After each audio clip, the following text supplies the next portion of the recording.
Welcome to the Attention Deficit Disorder Expert Podcast Series by Attitude Magazine.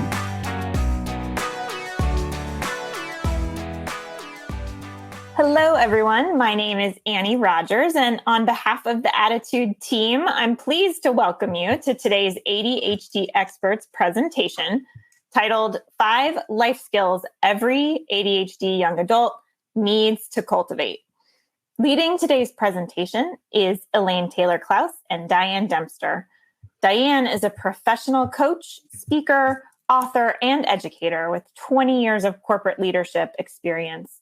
Diane's the co-founder of ImpactParents.com, a global coaching and training organization to support parents and professionals of neurodiverse kids.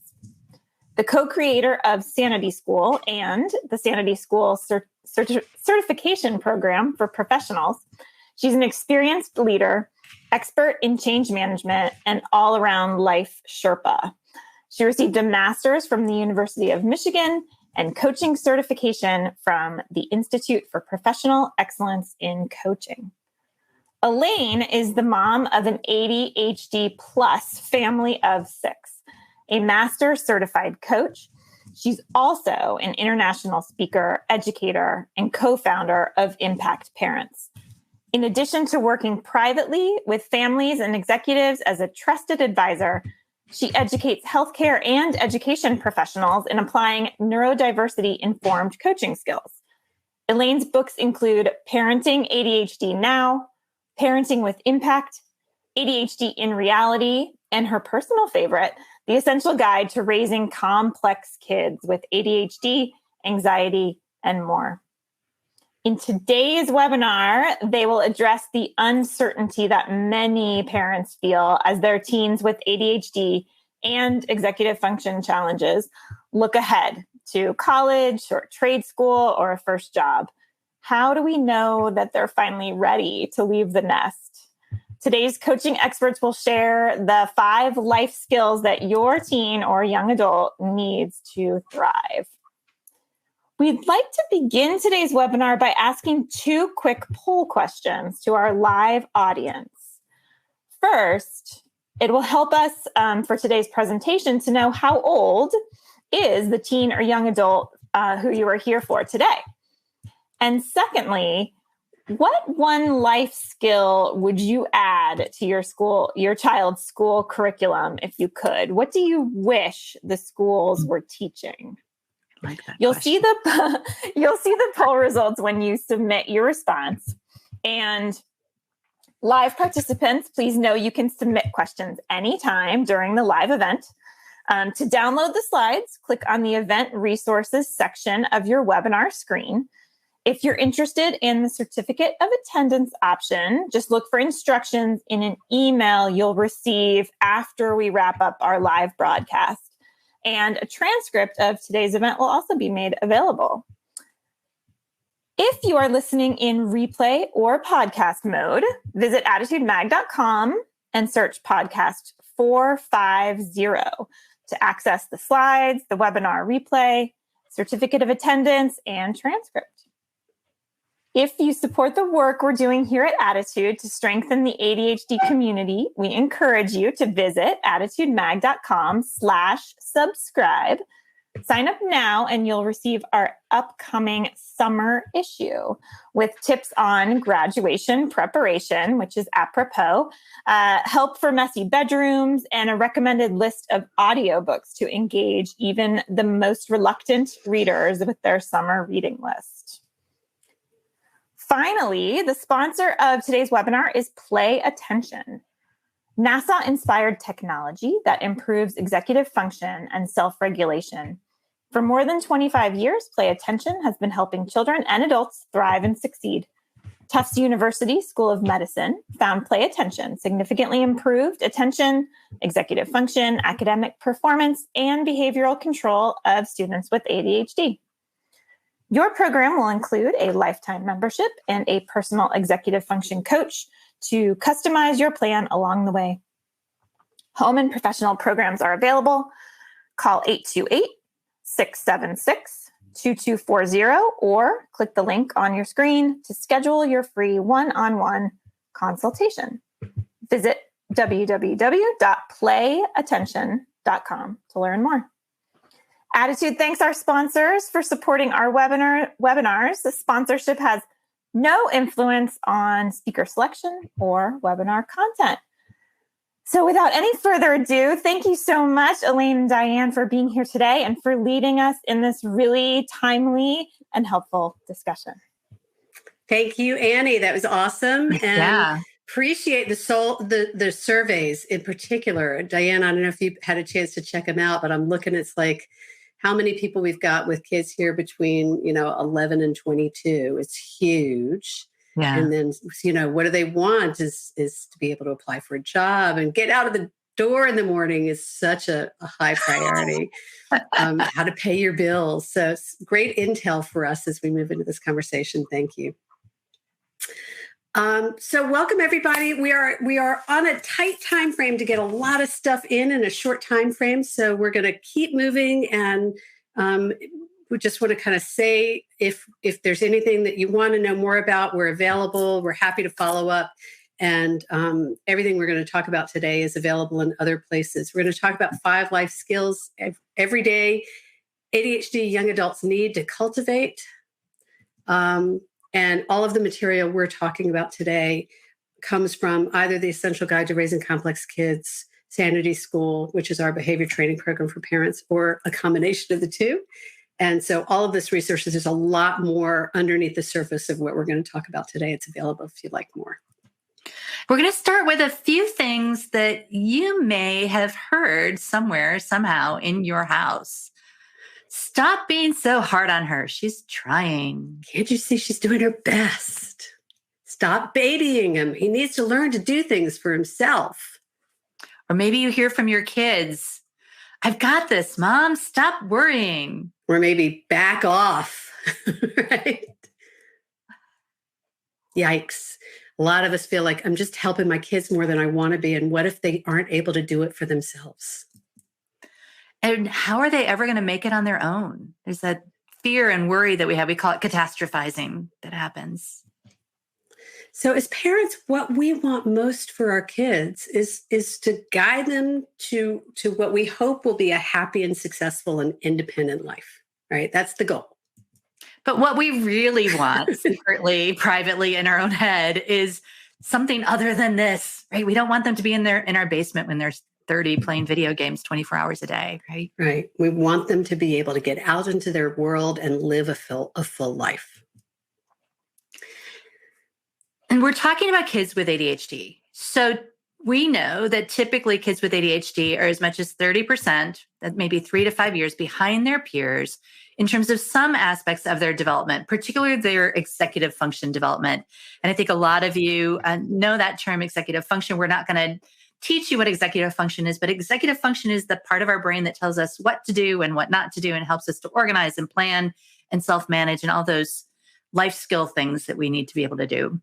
Well, and when our kids have a 30% delay, when they're younger, we see this 3 to 5 years, but as they get older, when a kid is 20 years old, 30% is a significant percentage of their life. That's more than 6 or 7 years. So we really want to understand that our kids are developmentally delayed in some aspects of their development, but not all. And that's the key, right? They are, in some ways, they may be sophisticated in conversation or have a really strong interest or skill. So there's some ways that in which they're well developed. And then we find ourselves wondering, why can't they just in these other areas? And that's that disconnect that can make life really frustrating and aggravating for us as parents. Well, and we're going to talk about this in a minute, but a lot of these kids are twice exceptional. And so they may be smarter than, their age traditionally. But when we're talking about executive function delays, those are things that require scaffolding, or they require skill building, or they require accommodation, or sometimes it's just a matter of waiting until our kid gets old enough and that they mature and those skills get developed naturally. But what it leads to is teens who are college age, but may not be quite college ready. And this is, and if we're honest, most kids who are college age are not quite college ready. No, I mean, even neurotypical kids aren't really ready most of the time. Well, somebody said to me that until they're halfway through the first semester of college, they're still in their head high school seniors, right? It's that came from an expert when my kid was going off, and at Emory University, a leading psychologist who said they go off to college as high school seniors. They go back after Thanksgiving break as college freshmen, right? Yeah. So they're not ready at the beginning, and that's okay. And what we're really trying to do is foster ownership, develop independent kids. And it's an incremental process. A lot of times as parents, we think, okay, yay, they're here, they're independent. And it's like a field goal. But the reality is that, they were independent at tying their shoes when they were, elementary age. And, they're going to be independent. There may be other things that they're not independent at until they're much, much older. But there's this process that we go through of fostering ownership and developing independence rather than just waiting for the day when they're magically independent. So the message we want to really hit home here is that this is an incremental process. That's not a destination. It's about being in the process with them and teaching them the process of problem solving again and again and again. Because our job as parents is basically, at the end of the day, it's twofold. It's to guide kids to independence and to stay connected to them in the process, so that when they do need help or guidance or support, they trust us enough to come to us for that. And so that we're in relationship with them. Right. That part's fun too. Right. We want to be in relationship with them, and our ability to guide and to help and support them is completely matched with how connected we are able to be. And so much of the situations end up in contention with the parent and child dynamic where there's door slamming and leave me alone and that sort of stuff. And so that commitment to finding ways to reconnect and stay connected is an important piece. So we've got independence and we've got connection. And then we've got what we have come to call the independence paradox. And this is the notion that our kids are likely, and when I say kids, just want to say I'm very clearly talking about teens and young adults here. I'm not talking about little ones. Kids of all ages, because the older we get, the older kids become, right? Our kids will seek and accept help less often than they actually need, because they've got lagging skills, but they really don't want to have the lagging skills. And so they're likely to ask for and accept help. And we'll talk about that more later, less often than they actually need. Well, and as adults, right? As adults, we expect our kids to be able to do more than they can, right? It's just sort of, we find ourselves asking, why can't they just? We don't want to help our kids as much as they need to. So there's this paradox of they're not asking for help, but they need it. But I don't want to have to give it to them, but they need it. Because I want them to not need it. Yeah, exactly. And then there's this gap here between what help is needed and what help is desired on both sides. And the tool to really address this disconnect is twofold. One is about clarifying the roles. Your role, their role. And our roles in particular, but all of our roles, right? And then to focus on the life skills. And that's what our advertisement for today is, to really identify some of those key life skills. And the other piece of it is to really get clear on what is our role in supporting the development of those life skills. And so before we get into the life skills, because that's what we promised, we're going to give that. We feel like we would do you a disservice if we didn't look at where their life skill development comes in relationship to our roles with them. So we want to look first at what's underneath the surface about the parent's role, and then we will move into the student's role, right? So we were talking about the independence paradox and the tension that sometimes gets created because of that paradox. And the reality is that our response as the adults, the parents, the grandparents, the educators, whoever you are in relationship to these emerging young adults, our response really has the ability to influence the outcome, whether it's in a favorable way or an unfavorable way. So a key part of this is self-management, is self-awareness. It's this sort of, how am I showing up? How am I being as I'm partnering with this kiddo and helping them to become independent, and paying attention to that more explicitly? Well, and one of the things I heard you say, we did another presentation earlier today, and you were making that distinction between who we're being as a parent as well as what we're doing as a parent. Mm-hmm. And I think that's really important, because when we get really stuck on the doing, that's when we tend to be more reactive. When we can focus on how we want to be as a parent, we're more likely to be calm and conscious and more engaged and attentive. Well, and Right. not only that, but the reality is when we are overwhelmed and frustrated and all those emotional sorts of stuff, we're naturally going to focus on the doing The more, because problems. that's the way Yeah. it's like, I got to fix this. I'm like urgent and scared and anxious and all those other sorts of things. So we got to go back and go, whew, how am I showing up? There Okay. are 4 roles that we teach that we focus on in terms of the parents' role and phases that we go through as parents: director, collaborator, supporter, and champion. And we're not going to go into a lot of detail on this. We have programs that we teach that explicitly cover all of this. But I think all of you probably resonate with that word director and know that particularly when our kids are young, we tend to set the pace and set the rewards, and we're going to do homework, and then we're going to do this. And, it's like we're set, we're in the lead. We're making it happen. Well, and sometimes we get in the lead and then we get stuck there. Yeah. Right. Because as our kids, their executive function may be delayed and they're not picking up as quickly as we would expect, then we start kind of justifying, I'm going to stay in director mode because they need me to. But by getting stuck there, and this is very normal and very typical, so no beating yourself up for it, right? It makes it harder for us to move into collaboration. But collaboration is where we begin to share an agenda with our kid, and they start to take a little bit of ownership, and they start to become more autonomous. And we don't give them the space. I often say it's about like transferring the reins when you're teaching someone to ride a horse. If we don't give them the reins to start playing with, they're not going to learn to ride it themselves, to direct it themselves. So director and collaborator, we want to start shifting into collaboration as soon as possible. We often do that when they're toddlers, and then we fall out of it when they get into elementary age. And then a lot of parenting we discover happens in this place between collaborating and support when you're parenting teens and young adults. This dance between collaborating them and then moving into support role when they take ownership, and moving back into collaborate and then moving back into support. It's a constant process. It's not a linear kind of thing. Well, and one of the side effects of the independence paradox we talked about earlier is that because we're staying in director mode probably a little bit longer than our kids, absolutely longer than our kids would prefer, but maybe even longer than they need to, and is that our kids don't want us suddenly out. They don't want to collaborate. They want independence. I want to be able to do it myself. Mom, get out. I've got it. I'm fine. Dad, I've, slamming the door and I've got it. I can't tell you how many times I heard that phrase. Mom, I got it. Don't worry about me. And so they want us to move maybe even beyond champion mode to completely out of it.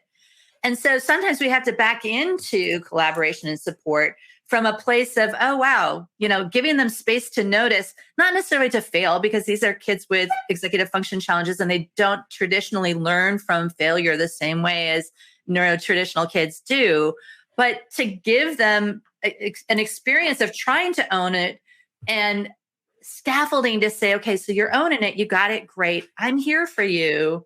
Let's check in. Let's figure it out. And then you can move back into more of a collaborative, supportive role. So I know we need to move on. And here's what I want to say. And I'm seeing some of the questions in the chat about, grandparents, and it's hard. And what if I wasn't successful in phase 1? There's a lot of stuff. And again, we're trying to give you this framework because it's going to lead into the bulk of what we want to talk about today. And what I want to say, we do have a lot of grandparents in our programs, and a lot of the work we do is helping parents learn how to step out of director mode and into collaboration mode. Because very often, if we're not feeling successful in director mode, it may be because our kids are wanting and needing collaboration, and they need us to step in differently with them. So there's a lot of skills around this that we can offer beyond that. But for today's purposes, we really want you to understand that this is not a static process. We're constantly moving between the phases of how we parent, and the same is true for our kids. And we're going to get into that in a minute. What do you want to add, Di? No, I was just going to say, and part of it is getting your kids to a place where they're open and available for moving into those other, letting you move into those other roles. Yeah, exactly. So we're going to shift our focus to our kids. What life skills do they need to start with on the surface? And we use an iceberg here because there are a million gazillion life skills you want your kids to have. And we all know they don't need to have them all before they turn 18 or before they leave the house, although we wish they did. And so we're going to just hit some surface level skills and understand that there's a lot more that's beneath it, and it goes in layers. Well, and you said that, I want to reiterate, Elaine, this is not, they have to have this mastered before they can leave the house. This is just set up to kind of have you focus on a few things that they're going to be developing over time, maybe give you a little bit of a prioritization, because there's probably 7,000 things you want them to be able to do eventually. But we want to help you prioritize and really focus in on a few key areas. And so at the top here, we're talking about our phases as parents: director, collaborator, supporter, and champion.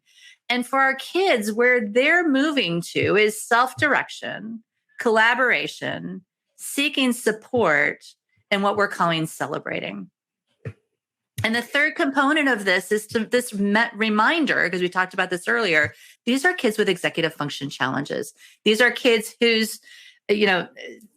are struggling with life, with learning, with behavior. And so understanding what's really going on underneath their brain is a key concept that we need to keep into mind underneath this.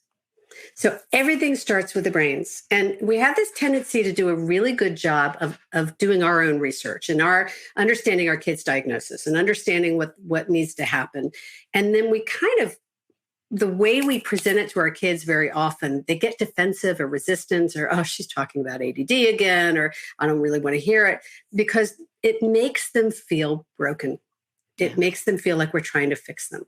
And so what we want to introduce here is that one of the key things to help young people be successful as they leave the house is to understand what's going on in their brains from a place of non-judgment, without shame, without embarrassment, just like, here's how I function. Here's what works for me. Here's what didn't. More from that place of learning style than it is of something that feels broken. And so helping our kids grow to get curious about their brain and to understand it from a place of not feeling broken can be a really powerful stepping stone or starting point for everything that's to come.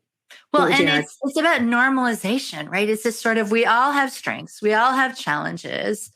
And our brains are no different. My kids used to tease me because I have a poor working memory that, oh, Mom, you're so ADD. And I'm like, well, technically I'm not, but I appreciate the fact that working memory is not always my strength, particularly when I'm stressed out. But it's that normalization of everybody's brains has things that they're really great at and things that are harder for them. And so, move on to the next slide, Elaine. What we want to remind our kids of, and of ourselves as well, is that we're not just talking about our kid's brain, right? We're talking about components. I mean, the brain has really three key components. There's cognitive, intellectual capacity, which is our smarts. I'm going to shortcut it and say that. There's executive function, which is what we were talking about earlier. It's the self-management, it's the organizing, the planning, those sorts of things. And then the third thing is limbic system management, which is, how am I managing my emotions? How am I avoiding getting hijacked or flooded or triggered or overwhelmed or stressed or whatever it is? And how am I handling it when I am? And this is true for our kids, and it's true for us as well, because the reality is that if we're overwhelmed or stressed out or anxious or afraid, we're not available in our full capacity. Right. We're not available to problem solve. Mm-hmm. And it's the interplay between these three things that sets our kids up. And honestly, we humans, it sets us all up for success, right? Success relies on the interplay of all of them. And so we want to make sure we're not only focusing on the cognitive or the test or the planner, and we're really looking at the whole person, because they have to be able to manage the anxiety or the fear or the trust in order to be available for the rest. So it all starts in the brain, right? And so that's the first life skill, is really setting your kiddo up to understand what's going on in my brain and what are my strengths and what are my challenges. The second piece is self-direction. These kids have to figure out how to do the things. They've got to be able to figure out how to get as much sleep as they can. They may not be enough sleep as in our mind, but they've got to figure out, how do I put myself to bed? How do I make sure that I have food in my body? How do I make sure that if I'm in college, I'm working on my assignments? If I'm going to work, how do I get to my job and do my work at work? So there's this I've got to own this. This is my job and I've got to do it. Yeah. One of the things, so we've got these 5 components that we're sharing with you today, but I want to step back and say, we did some research. This is not just the world according to Elaine and Diane. We went to our young adult kids who've been successful through college. We went to our amazing bench of coaches, and we have student coaches and adult and parent coaches, and said, okay, what do these people need to hear? And then what we discovered as we collected all of this stuff from them is that it fit really nicely into that framework. I want to go back here for a second of, there's 4 phases for parents, but there's also kind of 4 key phases for kids in terms of self-direction, collaboration, support, and celebration. So right now we're talking about the first one, self-direction. But what we heard from our kids was that being able to put yourself to bed, being able to plan to make sure I can get breakfast before I make it to my 9 a.m. class, those are big. That's really key. And so that self-direction of I want to figure out how do I get myself to do what I want to do, which is one of the number 1 indicators of ADHD, right, is a really key skill. And what we can't tell you here is the 20 million things you can do to help them with that. But if you can understand that self-direction is hard for them and acknowledge that for them, you can begin to enroll them in learning how to do them little steps at a time. Well, and the thing I would add to what you're saying, Elaine, is that this is not about giving them strategies. I was talking to a parent this morning, and so often it's like, this is what you do to make sure that you get up in the morning. Well, you have to go to bed earlier, or you have to have a little chart on your desk that tells you what to, it's like this sort of, we have the strategies, but we don't want to focus just on the strategies. We want to focus on the skills, right? So it's this sort of, what do you want, how do you want to try to get yourself up in the morning? What are you working on right now in terms of your own self-management, and really kind of getting them in a place where they're thinking about what they want to do and what they need to do, rather than just trying to get them to do it in a certain way. Yeah. We have a gift for you all that we'll tell you about later that you can download, which is a guide to whether kids are ready to be coached or not.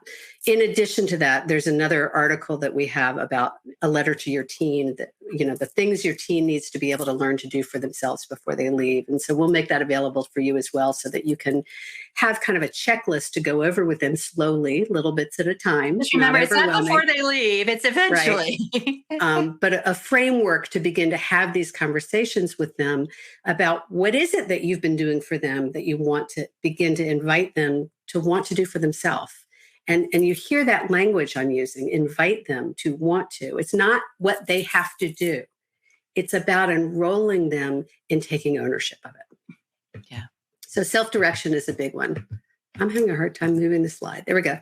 The second one is about collaborating. And this is managing social relationships, whether it's in college and being able to navigate the party scene, or a roommate agreement, or if you're in a job situation, managing a boss that may not be very nice, or a coworker who's late all the time. I mean, there's all these different kind of social situations that our kids need to begin to navigate in a very different way. And we can be there to help them through this, but understanding that this is part of what they're trying to do on top of going to school. Oh my gosh, they got to figure out all this other stuff on top of it. Right. They've got to be able to learn to say no. They've got to be able to say no to another drink, to, maybe a substance someone is introducing. They've got to be able to say no to going out late at night when everybody else is leaving at midnight and they know they've got a test in the morning. Those are really complicated life skills. And so teaching them some negotiation skills, that they start with us. And if we negotiate with our teenagers, especially before they leave home, they're going to learn some skill dynamic there. If we wait and feel like, well, they should just do everything we say and never negotiate with them, well, they're going to learn those skills from their peers, not from us. And so we really want to be in negotiation with them. That's where collaboration comes in, so that they can also be in negotiation with their peers. Well, and part of this is about figuring out what they want, right? It's a sort of, they may want to go to the party. And so figuring out how to go to the party and go to the class may be the skill that they need to be able to navigate. It's like, how do I have fun with my roommates and go out to lunch and make sure that I'm not spending all my money the first week that I'm away from home? Of the term. Yeah.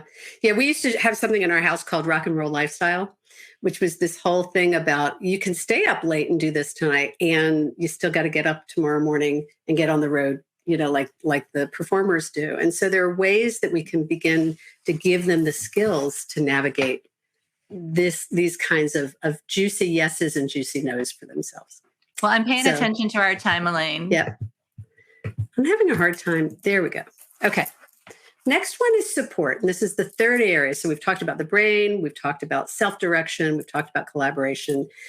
This is a biggie, asking for help, right? Finding support, leaning into support. I have a client of mine who was a college professor. For many, is still a college professor. And she said when we were moved to COVID, what she noticed was that students were asking her questions that they used to ask upperclassmen, but they didn't have access to them at that time.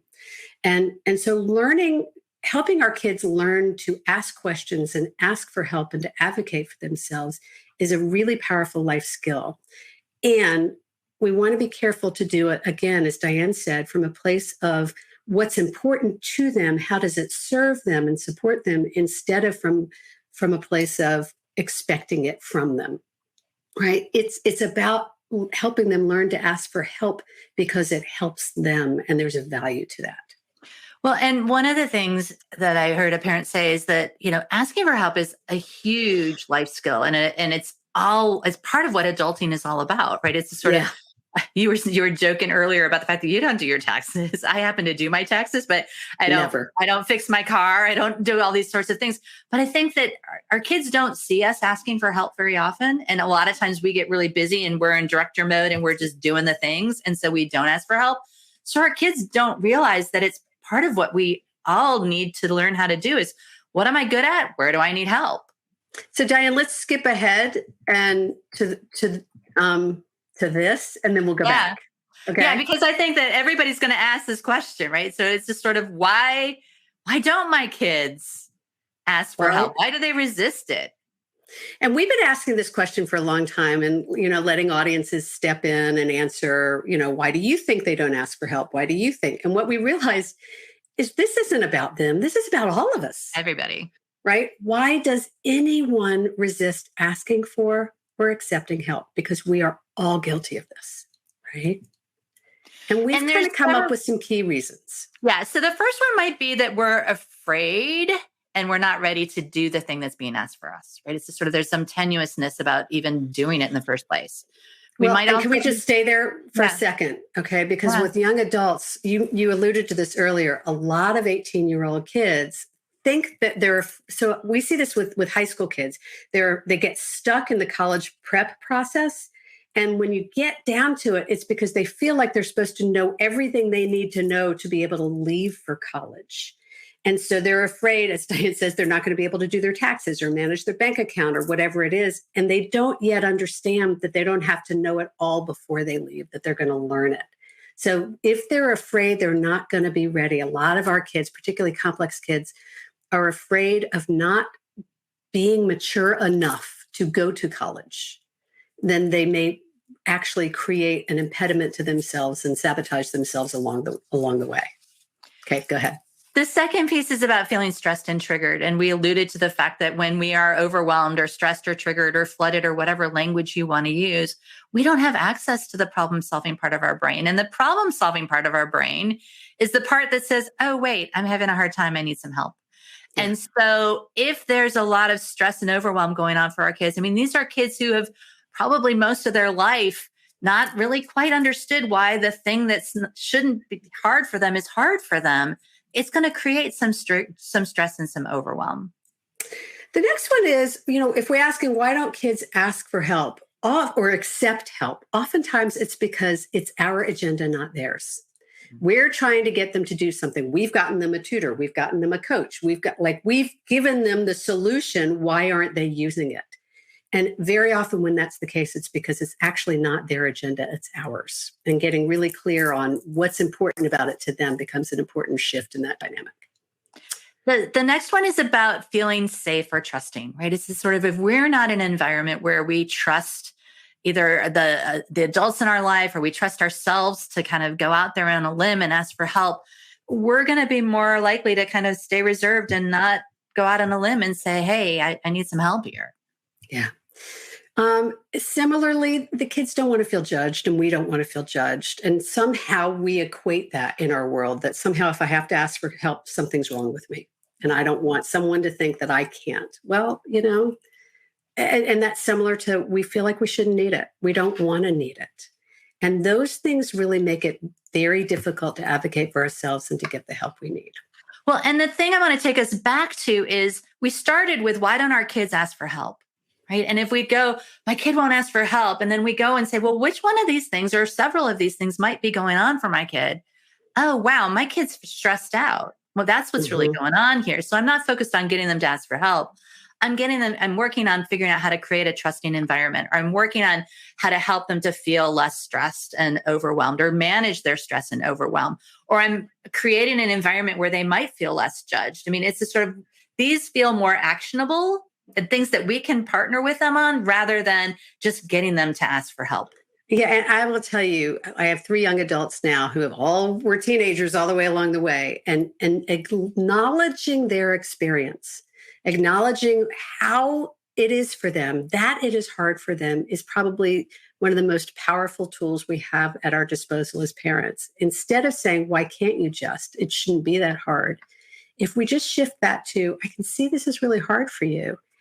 It builds trust, and it gives them a different access point to accept the kind of support that we're offering. So I'm going to go back, because we've been talking about support and asking for help. The fourth one is about celebrating and about knowing. I think we always talk about strengths-based support, and our kids, the more our kids focus on what is working, the more inspired they're going to be. We need to teach our kids to celebrate. We need to teach our kids not just to focus on what's not working, but to really go, wait, I did a great job with this. This was awesome. I can do this. We want them to self-inspire and to get to that place where they're doing that. What would you add, Elaine? So, this notion, the solutions are in the successes. We have this tendency to look, and we're really good at seeing what's wrong or what's not good enough. We teach a tool called the Magic 3 Questions, which is to start with what is working before we look at what didn't work or how we want to do something different. And if we set the expectation at looking at what is working first, it sets a tone to believe that I can build on that. And success breeds success. So teaching our kids to pay attention to what works is really important, because I had a student I worked with long ago when I was still coaching students before I started coaching exclusively adults. She was 14 and she was really struggling to get her homework done, but she planned an entire spend the night party for all her friends and arranged for carpools and everything. And when we were able to look at the successes in that and what she had done, she was then able to map it over to figure out how to get her homework done. So celebrating the successes can be super, super powerful.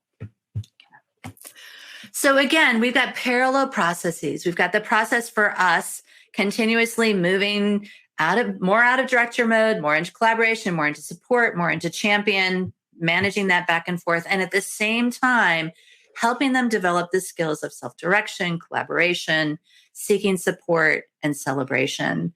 And as a fifth one, just always remembering what's going on in the brain. Yeah. So we have very limited time today to cover a lot of material. So what I want to leave us with is this pyramid that Diane and I have been cultivating and developing for the last several years, actually, and we keep tweaking it. And what we've begun to see in the work that we do, and we work with thousands of parents all over the world, is that for our kids to get to independent action, it relies on a lot of pieces. On the one side, it relies on our self-management and their self-management. On another side, as we talked a lot about today, understanding our roles are really important. And then the key is to see the ownership and buy-in and problem solving, all that stuff that we want them to achieve.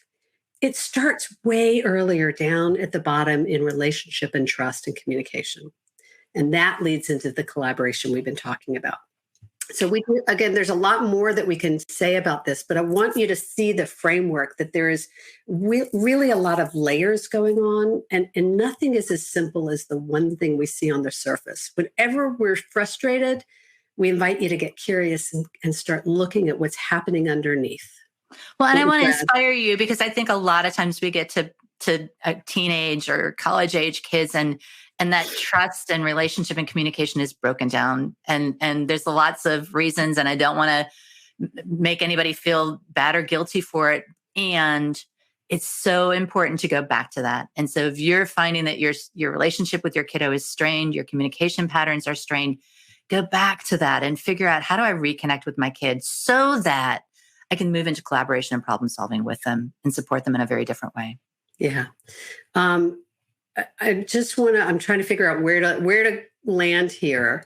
People are asking for more resources in the questions. Again, everything we've shared with you today is in the Essential Guide, or most of it is, or Sanity School. We have a gift for you at impactparents.com/college. And what I'll commit to you is, if you go there and download that, we will also send you the article I mentioned about the letter to your teens before they leave home, as well as a podcast episode about the 4 phases for parents that we were talking about. So hopefully that will give you some of the resources that you have. And Annie, I think we almost hit your time frame, and we want to make sure there's plenty of time for questions for everybody. So I want to acknowledge you all. I guess there's one more thing I want to say really quick, which is thank you all for being here, for doing what you're doing, for your attention and your engagement. Your being here is a sign that it makes a huge difference, and it's how you know that you're engaged and you want to be in this kind of relationship with your kids. And you'll be amazed at how quickly you can begin to shift that relationship when you begin to pay attention to some of these dynamics and take a more coach-like approach. Okay. Wonderful. Well, thank you very much, Diane and Elaine. Before we start our Q&A, I will just quickly thank Play Attention once more for sponsoring today's webinar. And you will remember the survey you took at the beginning. Quite interesting that the ages really do span all the way from 11 to kind of early adulthood, 26 and beyond. And quite a few parents asking here today, is it ever too late to begin this process, this journey of encouraging self-direction and collaboration and self-advocacy? Maybe, is there an ideal time at which this process would begin? And, is there hope for those parents of young adults? I'm going to let you answer. The ideal time is starting right now. Right. But Diane, how do you want to respond? No, I was just going to say the ideal time is now, and give yourself permission to have experienced whatever you have up until now, and know that I don't personally believe that it's ever too late. Your approach might be a little bit different with a 22 or a 24-year-old than it might be with a 14 or a 10-year-old. And those of you who do have younger kids, beginning to foster and cultivate those collaborative, supportive roles, and giving them more ownership where they can take it, and giving them support where they need it is key. And if your kids are older, getting to a place where they're, where you're helping them accomplish what they want to accomplish. It's like trying to get them to do, you were talking about agenda earlier, Elaine. And it's like, if you start with, I want my kid to do this thing and it's so important to me, versus if you start with, I see my kid really struggling with this and griping to me about X, Y, and Z, and say, I have some ideas. Do you want some help with that? It's that sort of entering into things from things that they're interested in, even more than things that we're interested in. Where'd you go? Well, so, we showed you that pyramid, right? And this is the key, is that it all starts with relationship and building trust. And that allows us to improve communication and leads into collaboration. And, Diane and I have gone back and forth again and again about, which of these things should go in what order, but we don't question whether relationship is at the foundation at all. Yeah. And it's never too late, because I promise you, your kid wants to be in relationship with you more than anything. They may Even not if they say it. know how, they may not trust it, they may be afraid of it, but they want to be in relationship with you more than anything. And so if you can let go of the attachment we have to the doing and really pay attention to being in relationship with your kids, all kinds of other things will start coming from there.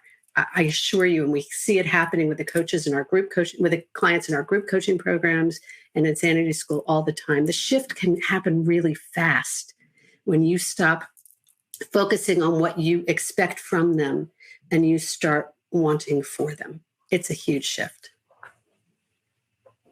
Okay, excellent.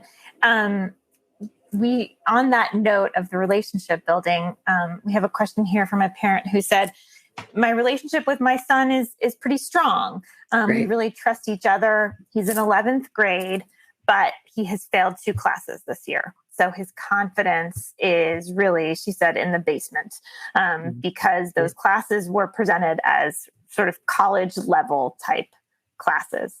How can I help him cultivate his confidence again? She asks.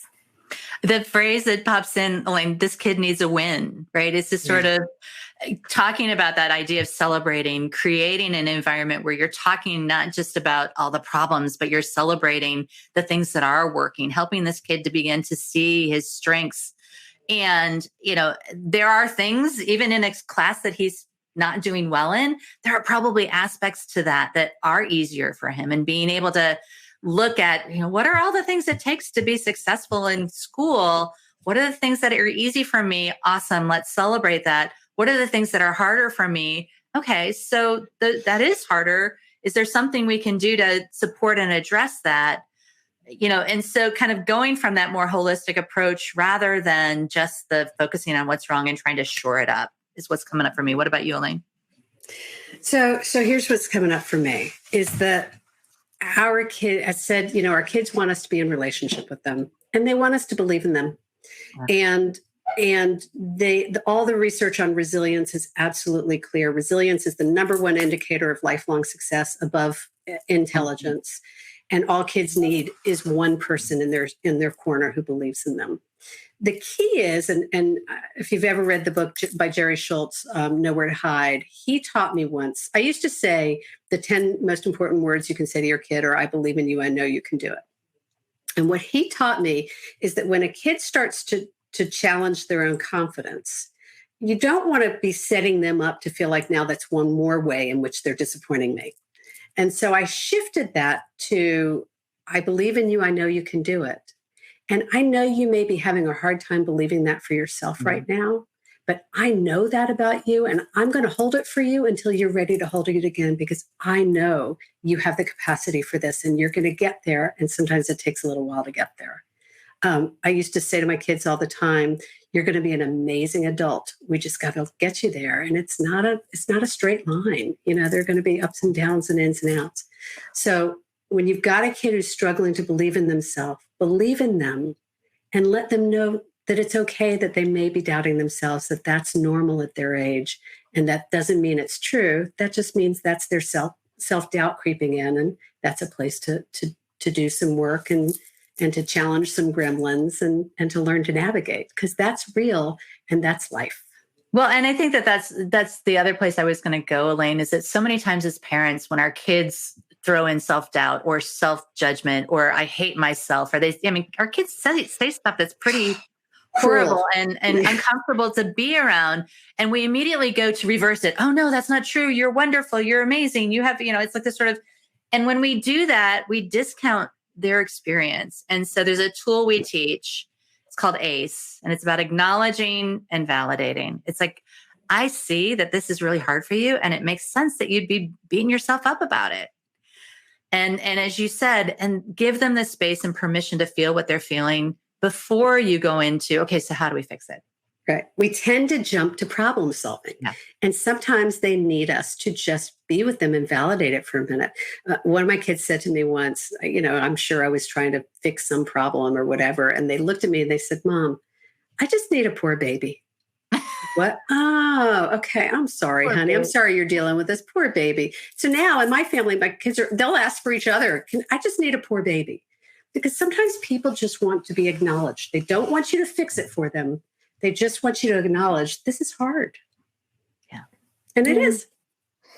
It is. And I think as the parent of 2 teenagers, I can say this is a particularly hard time to be a teenager. Oh my gosh. Yes, absolutely. So, unprecedented. The mental health challenges are real. And we've seen that in these comments today. So many parents whose their focus is sort of rightfully on social emotional health. As well it should be. Annie, I was speaking to a school district in New Jersey, I don't know, sometime in the last couple of weeks. And what I realized before I went was that we're living in a really strange time where what used to be existential fears have become real fears. Yeah. And we can't dismiss that. We can't deny the fact that teachers and parents and kids are all afraid for their kids to walk into a school. It's almost like Maslow's hierarchy. We're back down at the bottom on safety. Yeah. Whether it's our health safety or our physical safety. And it's hard to do all the stuff that's above it when we're not feeling safe. We're not feeling safe. And there are times where our kids, for a lot of reasons, and I'm not just talking about safety, physical safety in school, there's just a lot of layers of it that's happening right now. And what we learned in COVID was that we are resourceful and we can learn to navigate uncertainty. And navigating uncertainty can bring up a lot of fear for kids. And we need to acknowledge that. As you say, Annie, these are really, the Essential Guide was written for complex kids, parenting complex kids, and it has turned out to be really applicable to parenting any kid in complex times. These are definitely complex times, right? Complex times. And yeah, I think it can't be said enough that if our kids are struggling, they are not alone. And it's real. It's real. Yeah. It's real. So one common theme that we saw in the comments here was one parent wrote in, I find giving my son the opportunity to be self-directed difficult because he would fail. He would fail his classes if we didn't intervene. And she thinks that she says, we haven't found anything to motivate him. Without a sense of motivation, it feels impossible. Can you talk a little bit about this inherent motivation and the challenges maybe inherent in ADHD and how parents could look at that? You want to start? I mean, there's so many things in that. Is, number one is the idea of motivation, right? And motivation is key and important. And a lot of times what looks like not motivated is actually, I don't have the executive function to do the thing that I even want to do. And so I kind of give up, or I avoid or distract, or I go into, or I'm overwhelmed and I don't know how to get past the overwhelm and the stress. And so I go into an avoidance mode. And so a lot of the behaviors we see, the distractibility, going into gaming or computer use or whatever it is because it's not because our kids are not motivated. It's because there's this level of overwhelm that it's hard to get past to even acknowledge, wow, do I have the skills to do this? Or is this really about being motivated? So here's what I'll add. Yes to everything Diane said. And it's not that they're not motivated. It's what they're motivated to do. And they're often motivated. They're always motivated. Always. It's just they're motivated. They may be motivated to avoid or motivated to find stimulation someplace else, or like there is a motivation there. It's just not motivated towards what you may want, which leads me to the other response, which is if I don't do it, it doesn't get done, is the message underlying that question, right? And if you go back to the 4 phases we talked about, when you teach someone to ride a horse, first you walk around and you hold the reins, and then you hand them the reins. But when you hand them the reins, you have to be willing to let them practice and get it wrong a little bit before they get it right. And you have to be willing to let them say, okay, I really want to ride this. And if we're holding the reins too tight, and we parents often hold the reins too tight, no judgment here. It's just, we do. Until we learn how to transfer the ownership, we're afraid they're not going to get it right. And so we don't give them enough lead to even learn to do it in the first place. So oftentimes when parents say, I've got to do it because they're not going to do it, usually what's happening is the kids finally figured out, it doesn't matter if they try or not, mom's going to come in or dad's going to come in and take over anyway, so I might as well not bother. And I'm not saying that's this situation, but it is a very common dynamic we see. Well, and I think that that's the piece of it. If we look at it as all or nothing, right? It's a sort of, if I don't do anything, they will fail. And we're not advocating not doing anything. What we're advocating is creating an environment where your kiddo feels like they have some agency so that they can feel the struggle, maybe even a little bit, to be able to go, wait, I'm struggling. And ideally, that struggle might be there may be a cry or even a glimmer of need for help in that eventually, right? It's just sort of it. And again, you don't want to kind of set them up and say, okay, yep, I'm out. You really want to figure out how to stay as close as you can without being in director mode, so that they can feel the tension, but not feel the failure necessarily. And Diane, you said something a little while ago about our kids need a win. And if you've got a kid who is really having a hard time stepping up to the plate, then look for a win in another arena. Look for a win someplace else where you can effectively collaborate with each other, build some trust, help them get some success. And then you can maybe move back over into this other arena and begin to have a more authentic conversation. We do a lot of work with parents around how do you have the conversation about whatever.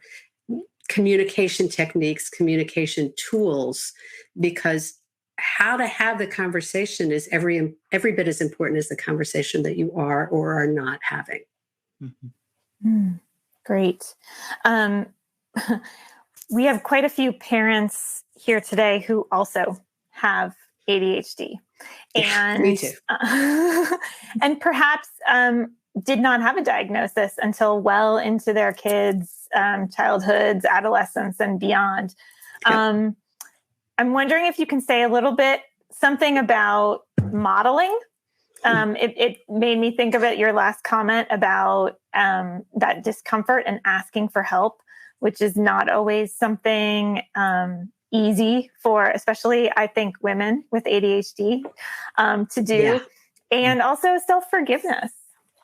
Yeah, beautiful. Thank you for that. So I was diagnosed in my 40s when my kids were all diagnosed one by one like dominoes. And at some point I was like, there's no way my husband can be responsible for all of this neurology. And I, at 40 something, was diagnosed with learning and attention issues. And, I cried for a few weeks, and then my whole life made sense. And I understood why I had done everything and why I majored in what I majored in. And I was, kind of amazed by how much I had accommodated for myself. And what I like to share with other parents, I'm running a group for adult women, and it has kind of become an ADHD adult women support group, which was not expected, but it turned out was what we all needed. And what we've been talking about a lot is how important it is. The first rule of thumb of managing adult ADD, I believe, is to put the stick down. Because for most of us, we've spent most of our lives hitting ourselves over the head with a stick to get ourselves to do anything. Because the only motivator we knew how to do was to beat ourselves up to get something done. And so we got really good at getting something done by saying, I'm such an idiot. I can't believe I did that. We're so mean to ourselves. So the first thing we've got to do is to learn to be gentle and to put the stick down, or to turn it into a magic wand, or do something to get rid of that well-worn groove we've created in our head and shift our way of being with ourselves. And then we want to start being transparent. And that modeling you talked about is really powerful, to be able to say to our kids, I get this is hard. This is how it shows up for me. It's hard for me too. Let's see if we can figure it out together. Or to verbalize, this is what I tried. If that didn't work, but I'm going to try this next and see how that goes. To take away that notion that somehow we're supposed to be perfect, and to give them permission to see us learning how to be with it, because that gives them permission to try and practice and fail forward instead of feeling like they're supposed to know it.